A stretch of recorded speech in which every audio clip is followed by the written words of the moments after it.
Müayinələr zamanı aşkar olunan bütün şişlər xərçəngdirmi?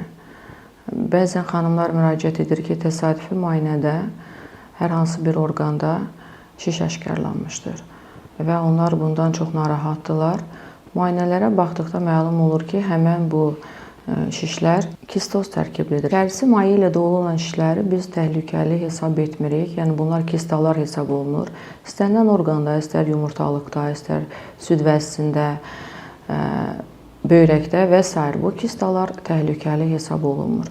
Ya zamanla bunlar öz-özünə sorulur, bəzən ölçüsü böyük olduqda punksiya edərək, xüsusilə də süd vəzisində kistaların içərisi boşaldılır. Ondan sonra bunlar tamamilə sorulub gedir. Yəni xəstədə kista aşkarlanmışdır deyə mütləq cərrahi əməliyyat olunması məsləhət deyil. Bəzən isə hər hansı bir kiçik düyün var ki, istənilən orqanda bu cərrahi əməliyyata göstərişdir. Burada xüsusi diqqət onkoloq tərəfindən nəyə yönəldilir? Bu düyünün nə mənşəli olmasıdır.